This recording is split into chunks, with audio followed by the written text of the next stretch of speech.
President, fellows and guests, before I begin, I'd very much like to thank the Society for the opportunity to speak here tonight. What I'm going to talk about, as John alluded to, is an archaeological project on the South Atlantic island of St Helena. It's one which sheds light on the British campaign to abolish slavery in the wake of the 1807 Act. That was an enterprise that took place far from London and very much remote from the abstract ideals of abolitionists. The project has been ongoing since 2006 and is one which has involved a great many people. Clearly, it isn't possible to acknowledge everyone individually in this forum, but a great deal of what I'm going to be outlining, particularly in the second part of this lecture, very much represents the work of numerous collaborators. It is, moreover, a project which has benefited, above all during the excavation itself, from the efforts of a large number of volunteers. So while I have the pleasure of speaking about this project, really I'm merely one of a great many people. As a project which arose from commercial archaeology, I think it's also important to acknowledge the fact that both the excavation and the post-excavation analysis have been very generously and indeed completely funded by the UK Department for International Development. It's also worth saying that during the course of that, I've been very actively supported by both the British and the St Helena governments in that. To begin then, it is a popular misconception that the British Parliamentary Act of 1807 brought an end to the transatlantic slave trade, but in fact, far from it. The Act made it illegal for British subjects and their ships to engage in slave trading, but the demand for workers in the New World remained insatiable. As the British stepped away from the trade, other nations stepped in, and when they too outlawed the practice, illegal slave running was undertaken by a multitude of ships that belonged to no nation, and increasingly, which flew no flag at all. During the 19th century, it is estimated that over 3 million Africans were forcibly shipped across the Atlantic, most of whom were destined for the plantations of Cuba and Brazil. That traffic was not brought to an end until the 1870s, while the parallel trade in the Indian Ocean has persisted well into the 20th century. And whether their transportation was legal or illegal meant very little to its victims. On board ship, they still died in huge numbers from violence, disease, suffocation and suicide. And a lot of the survivors was very much, was little better. It's no wonder, therefore, that Britain's recent celebrations of the 200th anniversary of Wilberforce's Act in reality found very, very little echo in Africa itself. Macroscopic studies of slavery, dealing with unimaginable numbers and observing large-scale trends, must, by necessity, work on an impersonal level. Estimates vary, but the accepted parameters of the numbers shipped across the Atlantic is generally between 10 and 15 million between the 15th and the 19th century. Because of this, the human face of the slave trade is rarely seen. Early photographers captured a few images of some of its final victims. This image here, as it says on the slide, most of these images come from the Indian Ocean. This in 1868, and it is of a group of children brought aboard HMS Daphne. These, though, are the survivors. That photo was taken relatively shortly after 250 of their shipmates had died of suffocation on the arid dhow from which they'd taken. These, as I say, are rare exceptions, and as David Blight has written in the recently published Atlas of the Transatlantic Slave Trade, words and imagination are sometimes all that we have to enter the transatlantic slavery world. Given such circumstances, therefore, it's very easy to take a dispassionate view, a very academic and very dry view, and overlook the individual victims and the people involved. The subject of this lecture offers a counterpoint to this situation. It relates, as I've said, to the remote island of St Helena, and it's where archaeological excavation has brought us, quite literally, face to face with the human consequences of the slave trade. It's also a project where archaeological, documentary and scientific lines of inquiry all combine to tell micro-histories of the lives and the deaths of some of the very final victims of the slave trade. Before turning to that, though, I want to spend a little bit of time with a very brief introduction to the island, which I think, with some notable exceptions in the audience who have all been to St Helena, I think is relatively little known, and also, as I want to draw attention to, often quite misrepresented. As I think most people will know and the map shows, it's situated in the mid-Atlantic between Southern Africa and South America. it is still one of the very last, as a British overseas territory, it's one of the last vestiges of the British Empire.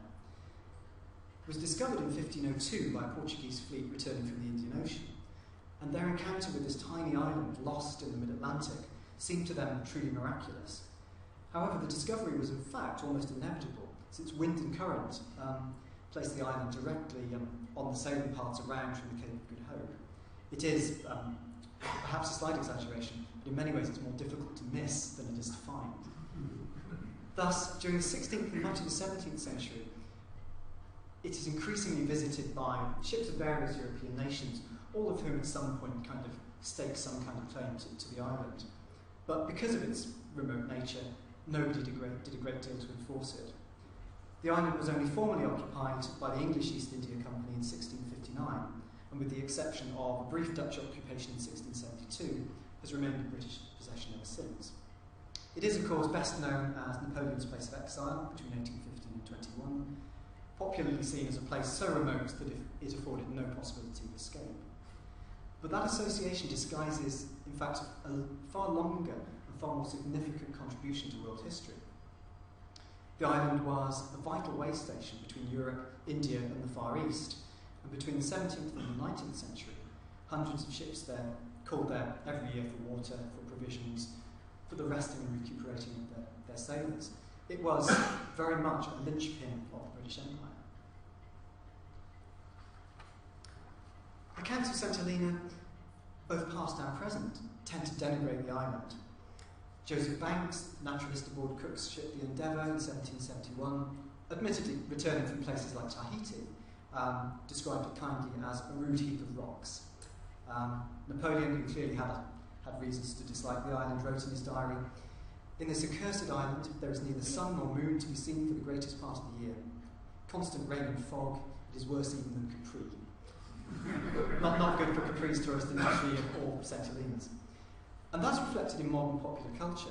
So Ian Holm, playing Napoleon in The Emperor's New Clothes, which was a 2001 film, is pictured filmed in Malta, and he calls it a horrid rock.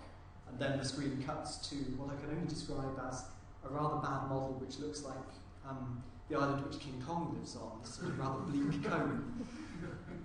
But, I mean, joking aside, this negative propaganda very much permeates not only Napoleonic scholarship, but all other scholarship that relates to the island. So in terms of my subject, William Green's 1976 book, British Slave Emancipation, describes St Helena as a barren and resourceless isle.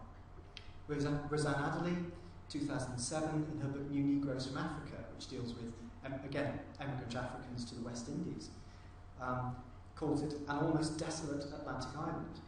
And for these scholars, St Helena's role in abolition and the British effort was down before it even began, solely because of the malign nature of the island itself. However, these portrayals are in fact completely false. They present an image which is really not of St Helena, and this picture is also false, but of its neighbour, Ascension Island. If you want to find somewhere barren and resourceless, hot, and to be honest, quite unpleasant at times, it is Ascension. It is not St Helena.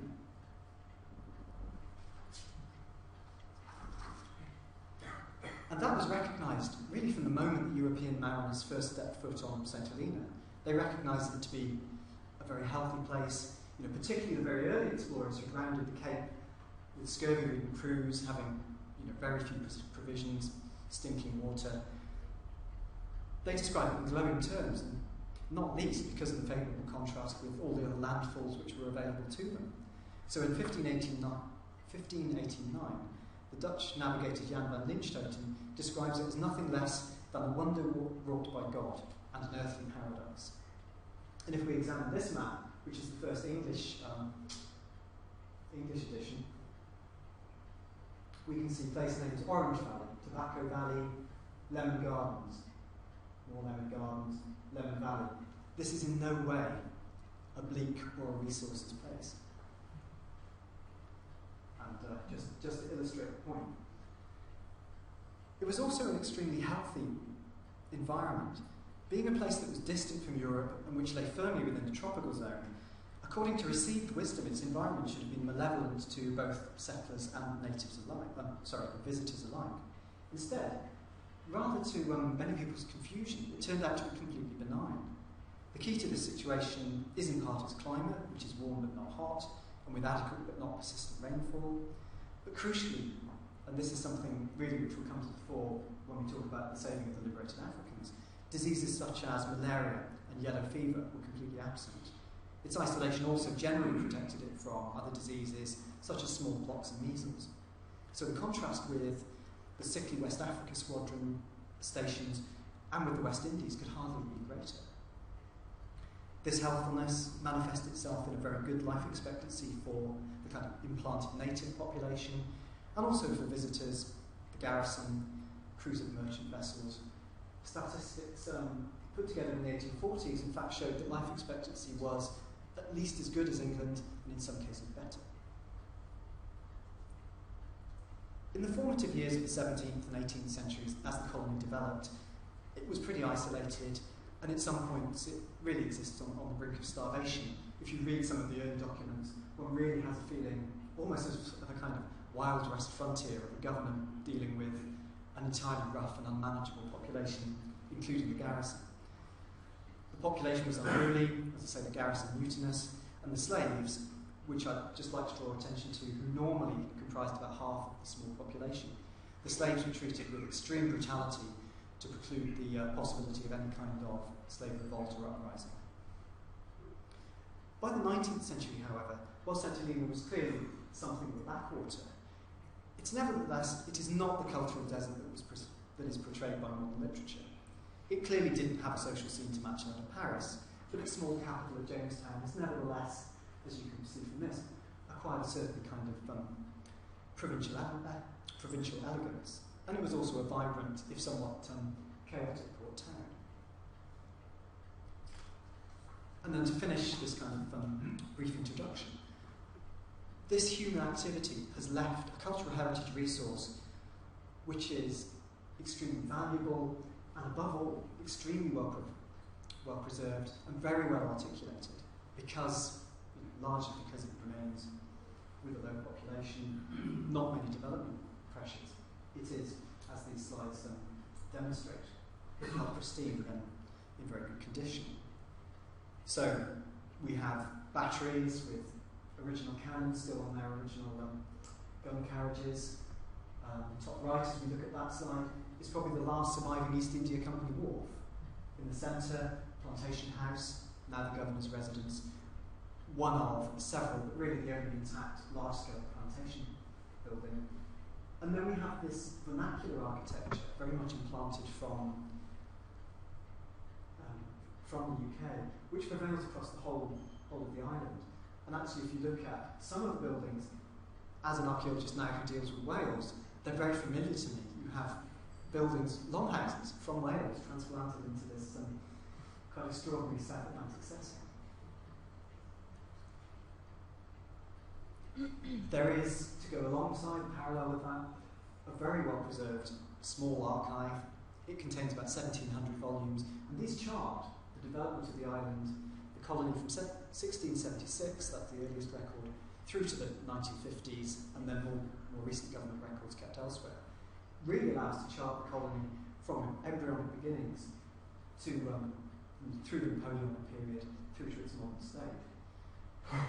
They are, I should say, kept in rather marginal storage conditions, and their value is such that they're really replicated nowhere else, and a lot of the detail, the local level detail, gives us a backcloth to the broader politics, for example Napoleonic politics, which simply we couldn't find anywhere else.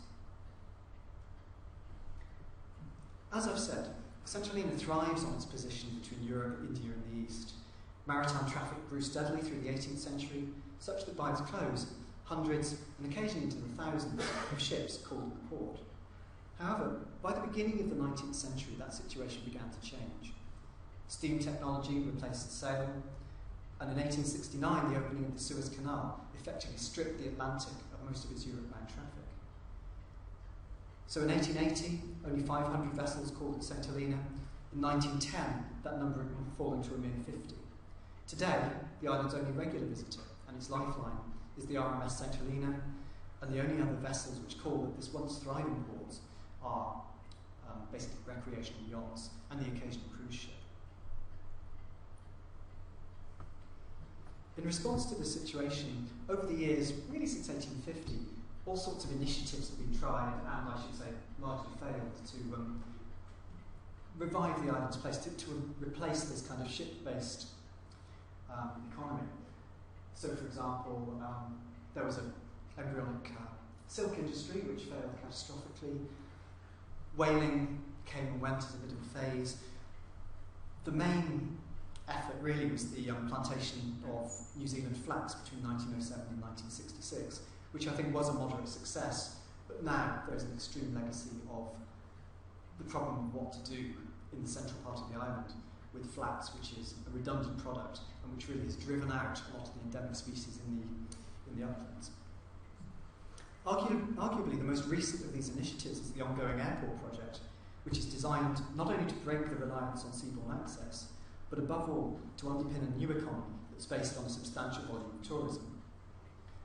The St Helena Air Access project was accompanied by a full environmental impact assessment to UK standards, and this in turn gave rise to my involvement with an archaeological project to basically assess the impact of the building of the airport and to mitigate any of those effects in advance. Our team were, somewhat to my own surprise, the first archaeologists ever to work on St Helena. So in 2007 and 2008, we worked across much of the northern part of the island, which is essentially falling within the airport development area. It took in a diverse range of sites within a variety of kind of landscape settings, some of them quite dramatic. We worked on everything from animal stock folds to batteries, military paths, and on the left here, this isn't my archaeological team, I should stress, the Boer War desalination plant, which was intended to supply water to about 3,000 Boers who were imprisoned on the island between 1900 and 1902. So it's a very, as I say, diverse, challenging, interesting project. But where we mainly came to focus was on Rupert's Valley, one particular location, and on the subject of slave trade abolition.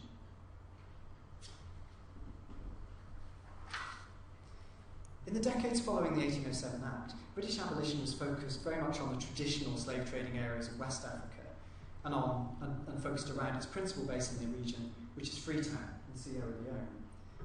St Helena was something of a latecomer to suppression. Its involvement stems directly from a Slave Trade Bill of 1839, which was essentially a direct attack on Portuguese slave trading. In so doing, and in a slightly unplanned fashion, this act altered both the places that slaves were transshipped from, and also the types of courts where most slavery cases would be tried. The act was actually quite successful. It gave the Royal Navy greater powers to chase and intercept. What it does is drives the trade south of the equator, away from West Africa, to Congo, to Angola, to Benguela. And it also drives, for legal reasons, it drives these cases away from the civil mixed commission courts into vice admiralty courts. I don't intend in this lecture to quote sort of extensively from historical documents, but I have picked out these two, which were written at the very outset of St Helena's involvement, and I picked them for two because I think they illustrate two very key points. Essentially, they're two strands of the same correspondence. The first is Governor Middlemore, who essentially has been informed he will set up a vice admiralty court, and maybe he'll receive some slaves. He quite reasonably writes to his political master in London saying he doesn't really have the resources, he's worried about what he would do if slaves arrive, how is he going to feed them, where is he going to keep them. That letter is dispatched, it reaches London in the later part of June 1840, and his master, Lord John Russell, who's Secretary of State for the Colonies, very complacently writes back to say, don't worry, nobody's coming. That would be, in hindsight, perhaps a mistaken statement. It arrives back in St Helena, roughly, we don't know exactly, roughly in September or October of that year, by which time that letter has been entirely overtaken by events. The Royal Navy is utilising the 1839 Act, it's sending slaves in to St Helena, so whereas Lord John Russell is anticipating nobody, that depot is now, or the depots which are being built up, are filling up with Africans. And I've used these quotes for two reasons. First of all, St Helena's involvement was never anticipated. It was never planned for. And really, the whole enterprise for the next 30 years, it is a permanent impermanence. Everyone would like to shut it. Nobody thinks it's going to have a long-term use, and yet it continues. Second is really simply the remoteness of the island from London. It takes, as Middlemer observes, 6 months to send a letter to London and to get it back. So what you see in the next 30 years, in response to these desperate situations, is what's been described as an exchange of abstractions, of obsolete information. The governor is making decisions, he's sending them off to London for ratification. They come back and the situation has changed. The governor has a very difficult balancing act to try and shape the argument such that, in fact, the colonial secretary will say, yes, what we've done is correct, but that doesn't always work. Communications are one thing, logistics are another. When slaves come in, he sends off requests for food, for medicine, for clothing, but there is such an enormous lag, and this is a consideration which I want to look at a bit later. I think we need to bear in mind when talking about what is essentially the failure of St Helena and the British authorities to care for the Africans who were brought into St Helena. Very briefly, some statistics. Between 1840 and 1868, St Helena's Admiralty Court tried 450 cases. 87 of those related, and these are the black dots, related to vessels full of slaves. The others were basically arrested for being equipped for slavery, but not actually loaded. All were condemned on the same basis. These prizes brought 27,000 slaves at the point of capture, but because of conditions, 1,700 of those perished before even reaching St Helena, and another 800 died in the period between landing and the legal adjudication, which was normally simply a matter of 2 to 3 weeks. St Helena played, therefore, a numerically less important role than Sierra Leone, but actually in the last 3 decades prior to the final extinction of the Atlantic slave trade, its role is extremely significant. It takes in as many slaves as Sierra Leone, and it's also, because of its placement, essentially is the linchpin of naval operations as a supply base for the cruisers working to intersect slave trade vessels. It also had the great benefit that despite the distances that we're talking about, and you can see clearly some of the West African interceptions are well over 1,000 miles from St Helena.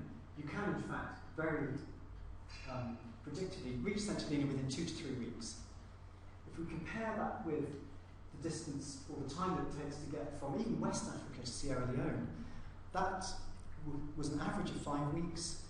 Sometimes it took 8. In some of the worst cases, it actually took 11. And the mortality that took place on those slave ships itself could be actually higher than had the slaves been left to go across the Middle Passage to the slave destinations they were originally bound for. So to answer these implicit criticisms of people like Green and Roseanne Adderley, St Helena, both from the point of health and the speed of being able to get people there, was not a death trap. It was basically a good place to send liberated Africans. The failures lie elsewhere, as I'll talk about, in logistics and in politics. Initially, the recaptives, the liberated Africans, to use 2 terms which were employed, were taken into a remote valley on St Helena called Lemon Valley. This was simply because it was a default, because Lemon Valley was traditionally the island's lazaret or quarantine centre. It had advantages of fresh water, it was comfortably distant from Jamestown, it has a pleasant climate, and as you can see, it's quite idyllic in the modern day.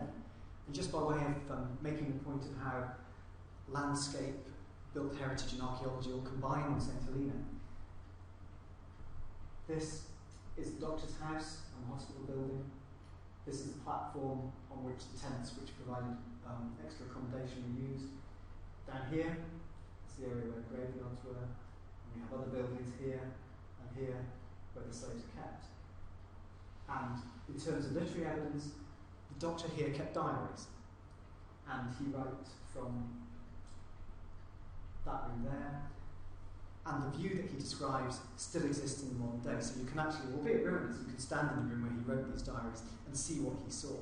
So it all is very much articulate, very legible to the visitor. Lemon Valley, though, had certain problems. Its remoteness made it difficult to supply. The water became polluted simply because of the numbers that were present. It was too small, too remote. Answering those problems, a second depot was opened in Rupert's Valley. That was in 1841, and that stayed in use right through to the end of St Helena's use in the mid-1860s. Its environment, as you can see, is less pleasant, but contrary to some of the descriptions, it's not awful. Having run excavations there for 4 months, it isn't the place on the island that I would choose to live, but it's tolerable, and people do. In the 1850s, it was even contemplated as the site of an entirely new town, but that scheme was defeated in part by St Helena's economic decline and its falling population, also by the fact that, frankly, it was full of dead and dying liberated Africans, which is hardly kind of what an estate agent would choose to market his new town on the basis of.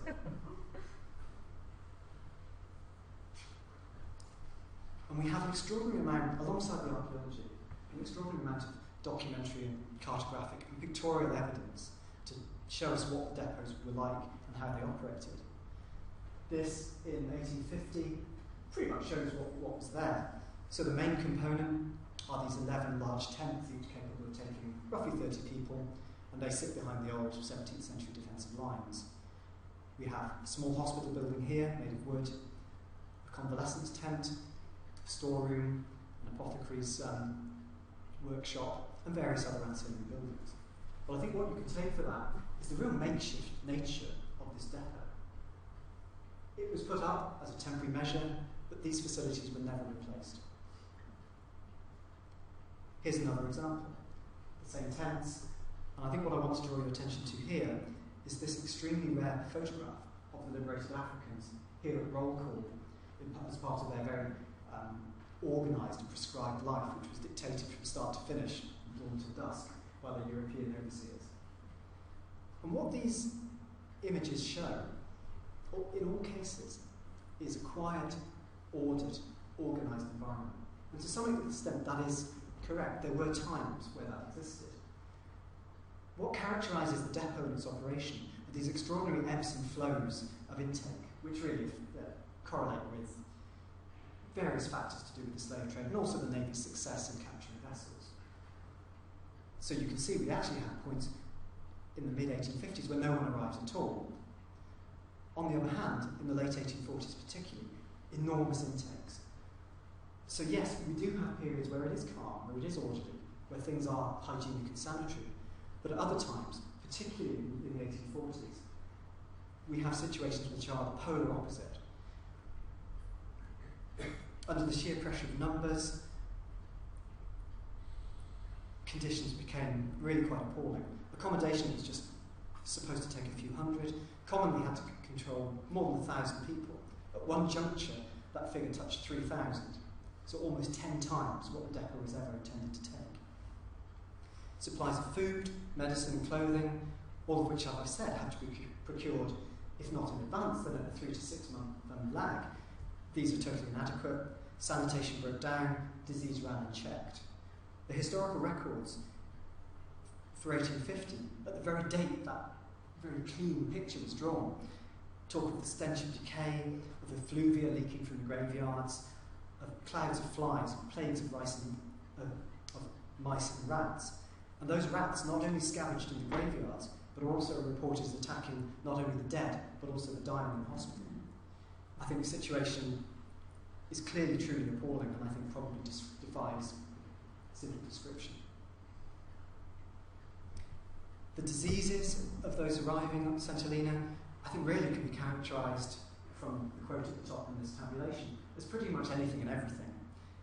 Prevalent, though, were what we termed at the time diseases of filth, above all dysentery. But we find infectious diseases, smallpox probably being the most horrific, but also conditions such as ophthalmia, which is a catch-all description for various diseases of the eye, and can result in permanent blindness. Evidence for trauma, we have broken bones, fractures, crushing injuries, deliberate violence, particularly on the males. What it wasn't noticed or necessarily recognised at the time, also the effects of dehydration and severe malnutrition. And what you find in the descriptions of the unloading of these vessels are, it's very common to hear the same themes repeated time and again. And one of the descriptions that comes across are human skeletons of these sort of ape-like creatures with bones worn down to the thickness of walking sticks. And I think the arrival of the slave ship, as comes across in the literature, really was just the most horrific scene.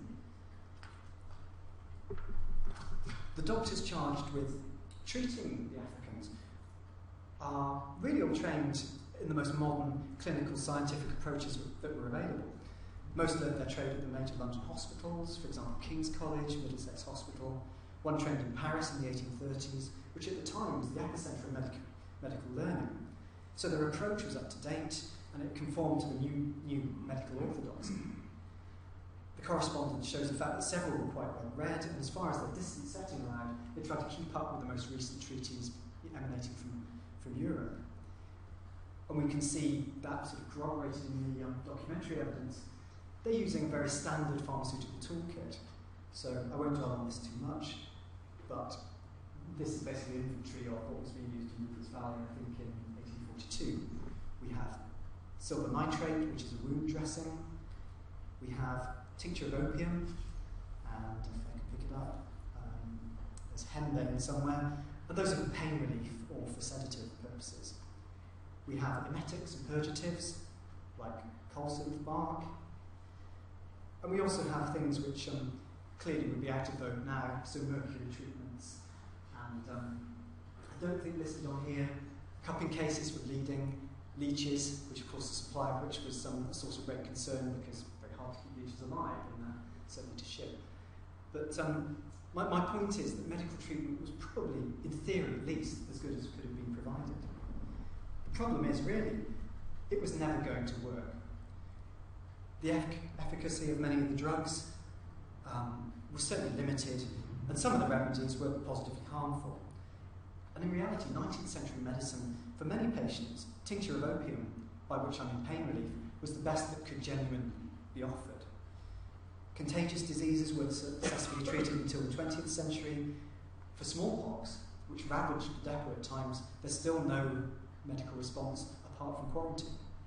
Infection rates were not reduced by antiseptic or aseptic surgery until the later 19th century, and they didn't radically improve until the application of antibiotic drugs after the Second World War. So if we take dysentery, modern day treatments would concentrate on rehydration and the use of antimicrobial drugs. In the 19th century, the response is the exact opposite. Centralina surgeons follow the standard practice of using purgative, emetics and astringent medicines, which effectively dehydrate the patient at the time that they most need water, and it really doesn't address the microbial problem at all. And what we find is, in increasing desperation, our surgeons on Centralina cast around for external advice. So they go to the slave traders. They go to doctors working in West Africa, including some of the kind of slave trading entrepot, and some of their treatments become ever more extreme, to the point that one attempt was tried, which was an enema of gunpowder mixed with brandy. I mean, it is no wonder that they failed, but I think it's a measure of the desperation that was seen in the depot of these doctors trying what they knew and finding that, as one said, it was all to no avail. Unsurprisingly then, the mortality in the depot was disastrous. A census compiled in 1850 for the previous 10 years found that nearly 5,000 out of the 15,000 admitted into Centralina had died. It was a little better in the 1850s and 1860s, where numbers were less, but really it still stayed about the 20% mark. But in fact, rather than sort of pull Centralina out as an example of extreme failure, if it managed to be bad, Freetown and Sierra Leone somehow contrived to be worse. If we look at the statistics there for 1838 to 1850, 50%, which is to say 7,000 out of 14,000 admitted, actually died. And in 1829, 57% of all admissions into the hospital failed to survive.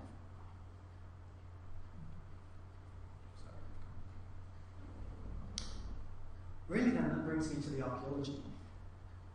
And this mortality is manifested in Rupert's Valley and Lemon Valley, in the cemeteries that grew up around and behind the depot. Lemon Valley I don't really want to talk about. It's a much smaller area which we haven't investigated. But here, in Rupert's Valley, as this 1861 map shows, we have a large graveyard here, and then about 1 kilometre up the coast, a second one. And as it shows here, this is the area of the depot with the tents and the ancillary buildings.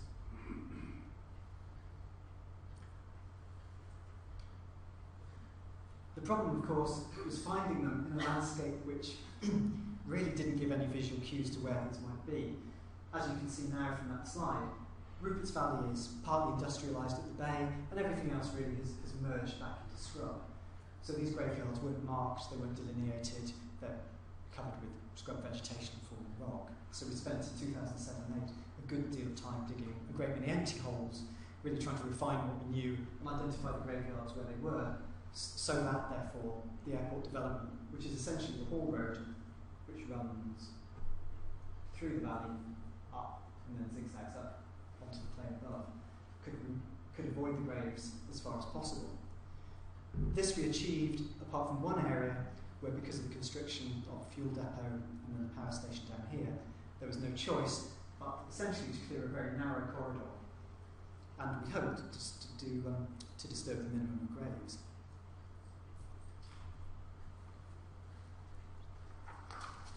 From our evaluation, we actually kind of made an estimate. We thought between perhaps 30 and 60 bodies might be disturbed within this corridor.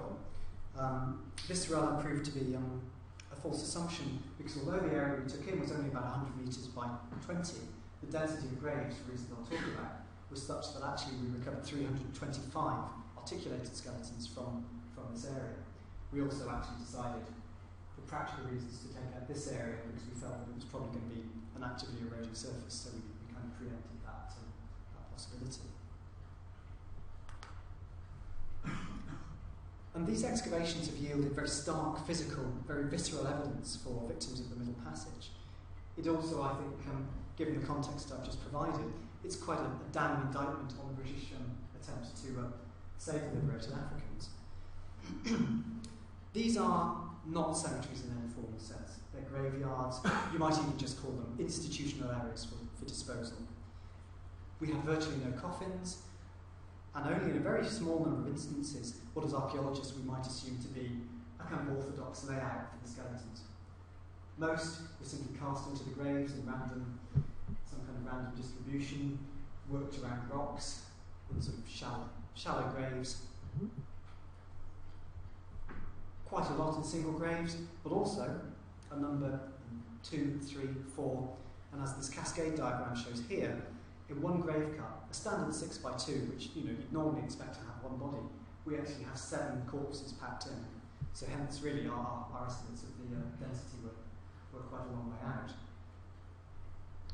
We also recovered some very large bits of disarticulated bone. This on the right, we actually think probably came from the foundations of the jail, which were dug in 1854 on an area of cemetery which has probably only been redundant for about 10 years. But the kind of comminuted nature of the bone suggests that it was probably pickaxed out. This disarticulated bone here is somewhat different in character. Well-preserved skulls, well-preserved long bones. I'm going to touch on that a little later. The osteology shows us a population which, really unsurprisingly, was very young. Prime material for the slave traders. We have children aged up to 12 years, accounting for a third of the population, young and prime adults, and really very few people in the 35 to 45 year age bracket. The proportion of the sexes was rather more difficult to determine, but that's simply a reflection of the youth of the population, because osteology struggles to determine the sex of young children to adolescents. The cause of death, actually, perhaps slightly surprisingly, is also a little opaque. But again, that's because osteology clearly works with bone, and a lot of the injuries and the diseases will only be reflected in the soft tissue. We nevertheless had 2 people that we believe to have been shot, as indicated by these musket balls, which were found beneath the chest cavity. We also have what you might call essentially sharp force trauma, rib injuries, healing fractures of the hand, which almost look like protection injuries from someone warding a blow up have and scurvy. That was perhaps one of the more surprising finds, that in 1/5 of all skeletons we were finding evidence of these porous lesions, which are a very clear marker for scurvy. That, I think, isn't a function of them being on the slave ship, because really they've only been on the ship for maybe 1, 2, 3 weeks. It's more a reflection of their lives in Africa, whether in pre-enslavement or on their journeys to the coast. So we may be seeing mistreatment on part of the slave traders. We may be seeing the mechanism which is actually driving these marginal people into slavery itself. One thing that came across very strongly was the practice of autopsy. We had 3 individuals who'd clearly been subject to craniotomies, where essentially the top of the skull is cut off to provide a view of essentially the brain and the membranes. And this I find quite interesting in the context of where these autopsies would have taken place. This is the hospital, and as you can see from the scale, the dead house is quite literally a few steps from the hospital itself. And throughout the correspondence, the doctors always complain that the Africans resist their treatment, that they treat them with suspicion. But really, I think the way that they will have perceived that is that the step between being treated and bodily dismemberment is virtually nil. So, and as you can see from this quote, the surgeon present in 1815 was really a kind of a serial dissector. And he's not unique in that, because colonial surgeons have access to bodies. And that is what makes your career. So here we have someone with a population with no one to speak for them, and he is performing autopsy after autopsy. And we think that that is where that second class of disarticulated material is coming from. These skulls and these long bones are basically from dismembered autopsy remains.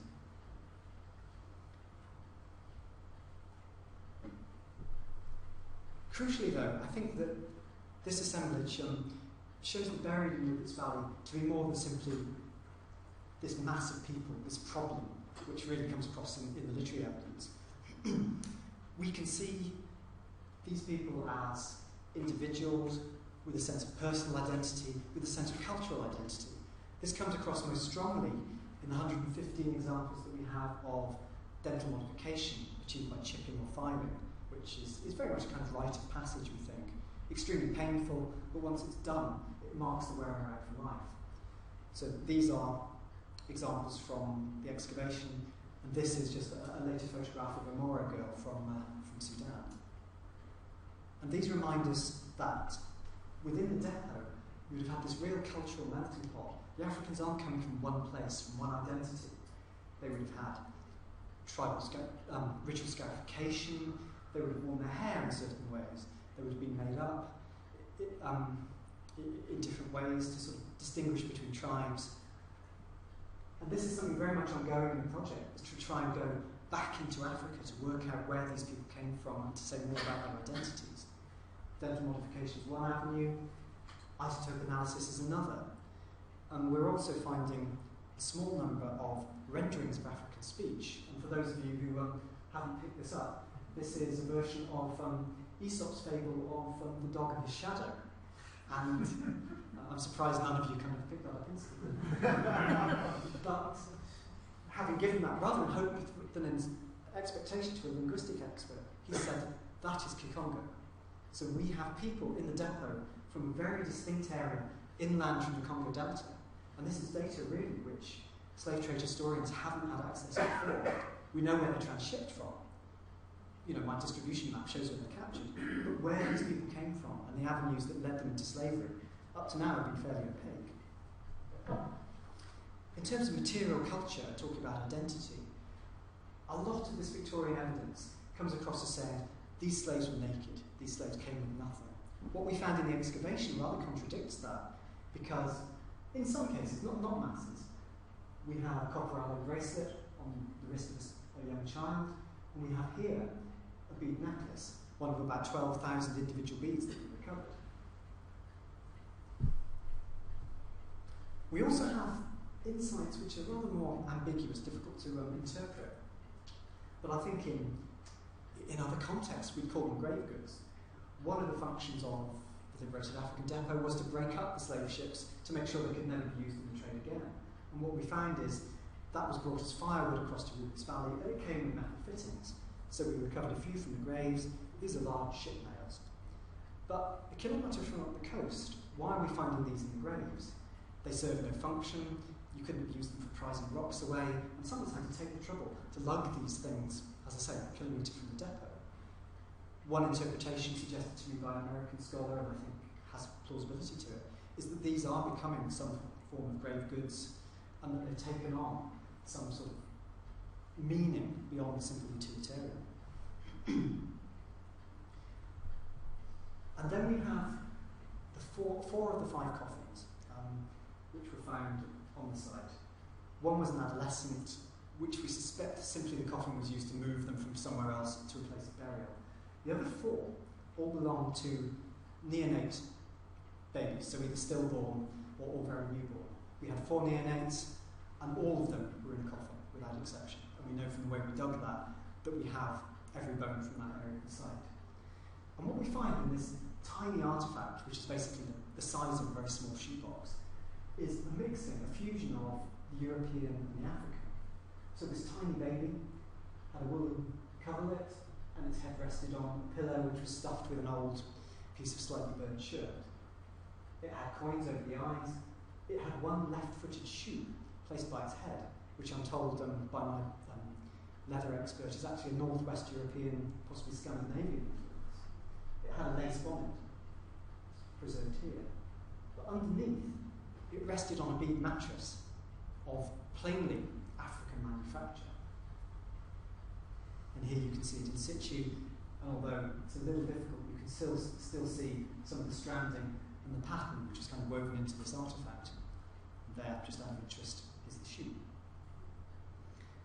And I think what that shows us is a lot of theoretical literature talks about the development of New World cultures, of these fusing of multitude of African cultures and their interactions with the Europeans. And in that one tiny artefact, I think we see that in physical form. Just to bring things to a close and to kind of close off the historical narrative, there were too many liberated Africans, by far, to stay on Central Lima. It itself had a standing population of about 4,000, and as you've seen, with 27,000 brought in and a good number of those surviving, clearly the island could never take that many. The problem with what to do with them really dogged the British government for years, really from 1808 and Sierra Leone onwards. But with the Emancipation Act of 1834 and the final freeing of the slaves in 1838, all this was rather serendipitous in the sense that you have Caribbean colonies starved of labour, and you have Sierra Leone, St. Helena, Cape Town, a depot in Cuba, all building up liberated Africans. What better thing to do with this free manpower but to send them to the British West Indies as indentured labourers? It's a very vexed political question then. It's something which still, I think, causes problems in modern historiography, and also to some extent in political relations. But accordingly, from St. Helena, virtually all of the survivors were shipped away, largely to British Guiana, Trinidad and Jamaica, but effectively to everywhere that were in the British West Indies with the plantation economy. There we basically find them diluted into these populations, and whilst we are able to identify a few kind of pockets of Africanness there, there doesn't seem to be any kind of surviving memory of the St. Helena connection. A few hundred, though, were settled on St. Helena. For many years, the historical documents show that they actually kept themselves to themselves. They're criticised for not speaking English well, and above all, for not committing to Christianity. So actually what you have is this rather bizarre scenario on an island, largely kind of European, Indian Ocean, people of Indian Ocean descent. As you said, you have this very distinct African population of about 500, scarified, tattooed, speaking different languages, keeping itself to itself. Gradually, again, that merges in. These pictures were taken of the very last survivors. The one on the left is about 1900. We have Wellington and Blucher, both there. The last died in 1929, a lady called Charlotte Harper. She was aged 100 at the time, so we have a life which began in Africa in the early parts of the 19th century, ending in the remote South Atlantic on the eve of the Wall Street crash. It's one of these kind of remarkable stories, one of many which accompany the African diaspora. What we know from the deaths records, which state occupation, is that the life of these people, they never really prospered. We find them at the bottom of the social scale, as fishermen, as labourers. Many of them died either as paupers or actually in the idle poorhouse. And much as in the West Indies, really unsettlingly in that sense, the connection with the liberated Africans has been lost and only really started to be regained in, as a result of the 2007-2008 work. Coming to a conclusion, therefore, the transatlantic slave trade involved the forced transportation of over 10 million people. It destroyed life on an individual basis and impacted hugely upon African society as a whole. The Middle Passage, however, unlike other genocidal episodes such as the Holocaust, was a process. It was intangible. The slave forts of Ghana aside, there are very few places of memorial or remembrance, while artefactual evidence is virtually non-existent. Rupert's Valley answers for both of those shortfalls. It provides images for us to see, artefacts that we can touch, and a place on the ground where the victims of the slave trade can be remembered. As an archaeological site, it's also unique, in the sense that only here can we be sure that we have graveyards of people straight from the slave ships and nowhere else, people immediately out of Africa. I'd also like to argue that Rupert's Valley has a broader importance. As we're all aware, archaeology, for its intrinsic importance, needs to communicate with wider audiences and to be made relevant to the general public. The term, particularly in academic circles, the term impact is very much in vogue in this respect. And the Rupert's Valley, I think, literally have that impact. Very much because of the stark, uncompromising images that it generates, the very visceral experience that it gives us of the slave trade. And that slave trade, of course, is far from dead, but continues to thrive in both old and modern forms. To quote from the United States organisation Free the Slaves, there are 27 million people in slavery today. They are forced to work without pay, under threat of violence, and they are unable to walk away. You can find them in brothels, factories, mines, farm fields, restaurants, construction sites and private homes. Slavery is legal nowhere, but it happens nearly everywhere. Through this investigation, we're able to tell, therefore, a story about old atrocities. But the archaeology of Rupert's Valley, I think for me, has a very modern resonance. And I hope, therefore, that by bringing this remote site to wider attention, we can not only shed light on the evils of the past, but also on those which still exist in the modern day.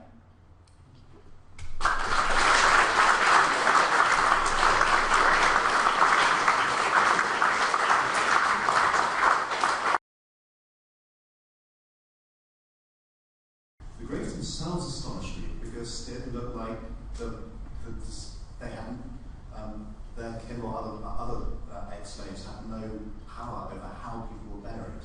Everything seemed to be in very much kind of European east-west lines, almost Christian cemetery kind of side graves. And what kind of burial rites did they actually have in a number of different areas in Africa where the slaves may have come from?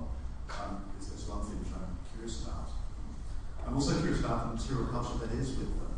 Most of it's very small, very portable, but I was amused by seeing the copper alloy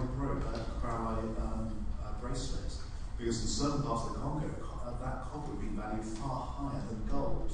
But of course, the Europeans were just completely being oblivious to that.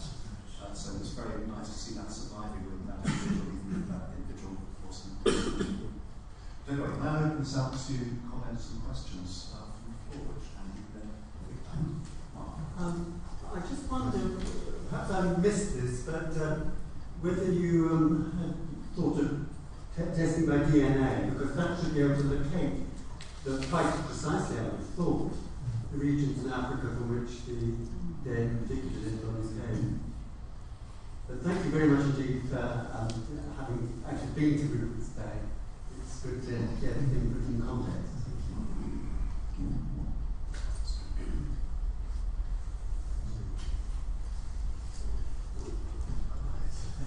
Hi, thanks, Nick. That was terrific. I I deal with shipwreck remains an awful lot, and human remains from shipwrecks we would consider to be catastrophe samples, in that they're not a true reflection of a population, much the same way as the assemblage you have here. One of the difficulties with reinternment of catastrophe samples is that you don't know, following on from John's point, you don't know and understand the denomination, religious denomination of the sample that you're dealing with.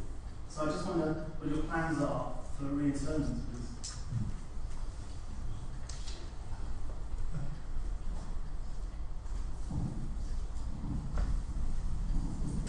Thank you very much. Do you know roughly how many slaves arrived, as it were, dead on arrival? How many of the ships were brought in, and when they opened up the holds, they found this horrific sight of slaves already chained? And those that were dead on arrival, were they taken straight to the graves and put straight in a grave?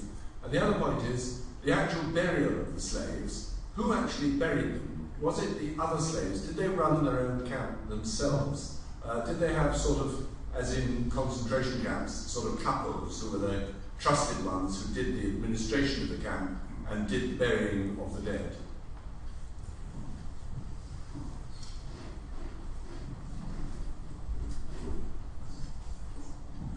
Thank you. That was a most interesting talk.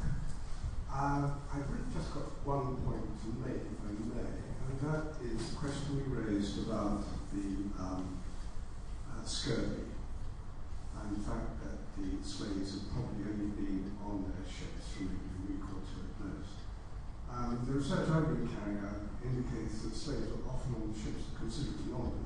Could be as long as 3 months off the coast, waiting for the complete cargo to be laden up.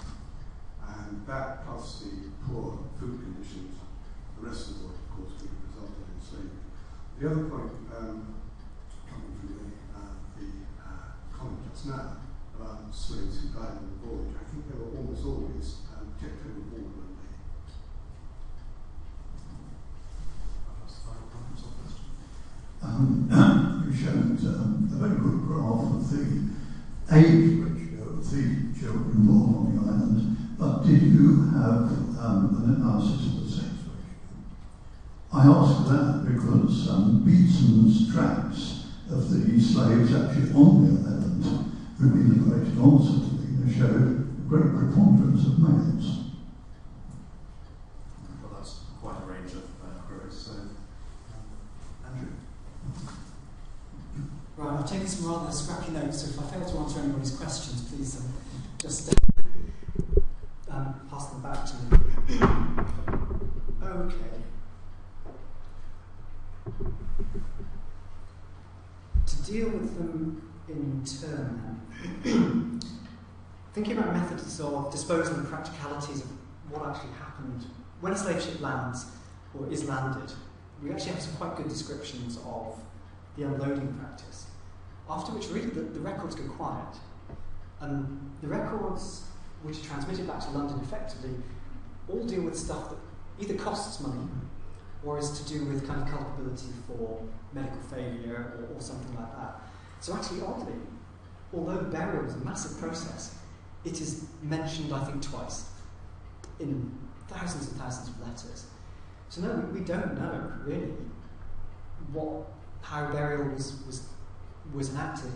What you did find when the slave ship came in, often though there were corpses still aboard, either because the Royal Navy were essentially afraid to go down below decks because effectively they have a very volatile cargo. And there are instances, and it's possible that our shooting victims came from this, of actually where the slaves rose up against the Navy rescuers, because clearly they can't tell European from one European from another. You also find that if the ships had a rough crossing, you had bodies caught behind barrels or that kind of thing.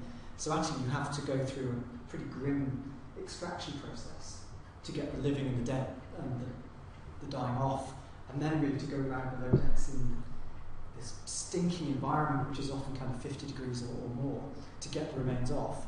So I think we do see disposal, but you have to think about the circumstances in which that's being done. The Africans are used as labour.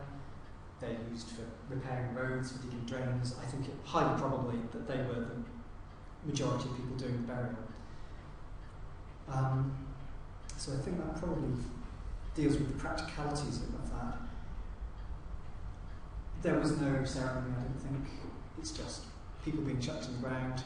We do have a quote from Key West Cemetery, which is, or Key West Depot from the United States. And interestingly, they disposed of the bodies in just the same way, but the only funerary rites were afforded to a neonate child. So I think we have the literary description there, and we have our artefacts. So I think that perhaps shows us as much as we ever will know what's going on. Scurvy and time on ship. I think, from my understanding, because of the way that the Navy is cruising, in the 19th century, they're working very close inshore, working up and down the Congo coast, they're blockading. The chances of a slave trader being able to, in the 18th century mold, to cruise up and down, gradually collecting a cargo, simply doesn't seem to apply. From my understanding, and please feel free to contradict me, vessels are coming in, they're loading as quickly as they can, with as many as they can, and then trying to run the blockade. So I think that scurvy is developing either in the barracoons, with people being held there for perhaps longer than they would have been under the regulated trade, or it is developing on land, or on the journey. But I do think, because the Vice Admiralty Court records tell us where they're captured, how long they take to get to St Helena, we do know that's a very rapid passage. And my stats, if I recall, the quickest is 5 days, the longest is 30. So, with one exception, the Mozambique cargo, which was 60 days at sea. But I think they are at sea for a comparatively short period of time.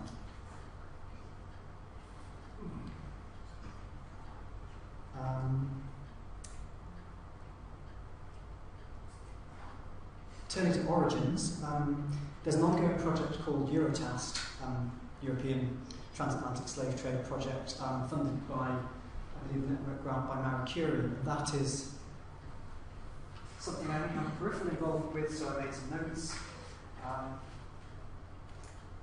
It's dealing with the Rupert Valley assemblage on a number of levels. From identity, it's working not only with the teeth to see if there are kind of regional signatures to those particular types of modification.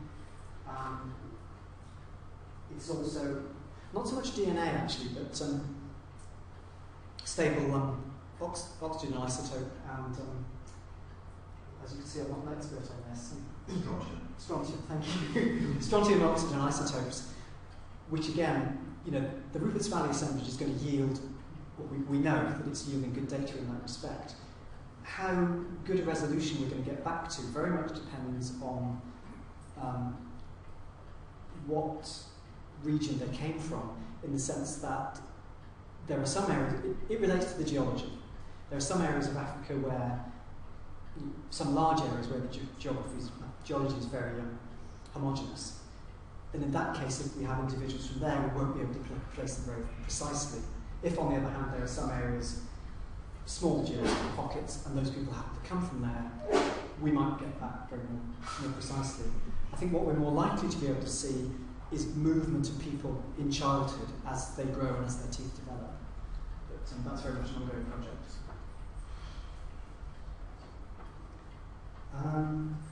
Plans for reinterment. I'm going to slightly pass the buck with this because this falls to essentially the government. At the time, and I think this will be sort of taken on, was quite strongly of the opinion, first of all, that the bones shouldn't leave St Helena. I thought that another transshipment for the purposes of analysis would be essentially final indignity. So they are currently in storage in Jamestown. They should, and I think will, be reburied in Rupert's Valley, because really the landscape around it bears no relation to where they were. It would separate them from shipmates and the general environment they were buried in. That can't really happen practically until the building work for the airport's finished, but I would hope, and if anyone feels strongly, I would like them to put some pressure on central government to actually sort of force that issue so we can put them back somewhere dignified, where one can have a memorial, where they're safe from future disturbance. Now my notes start to fail me. John, you raised 2 points. Do you want me to finish there and perhaps talk in? You raised one about burial works in Africa. I think, and I again have a fairly rough understanding of this, they are extremely broad.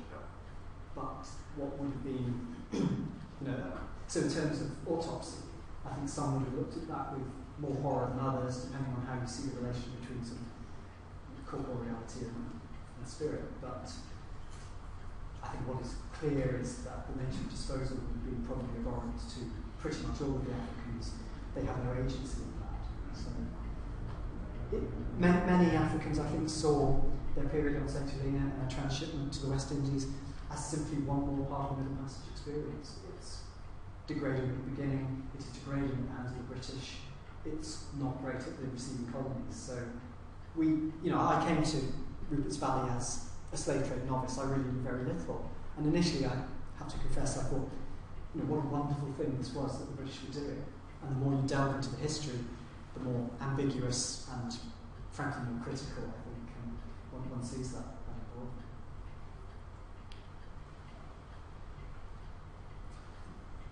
Yes, and I think I'm probably going to fail. So those who I haven't managed to answer, perhaps come in and call me afterwards. Certainly, I've got a glass of sherry. So I think it's very timely doing the work. Not saying it didn't have to be done because of the airport, but now with the airport being constructed, as soon as more people start arriving to the island, they're going to have to think very much about how they tell their story and how that fits into the British national story. So it's been curious about the balance of how this is told, particularly as it's been unpackaged in a slightly different way that not many of us may have necessarily expected because we haven't had to think about it too much. So thank you very much for this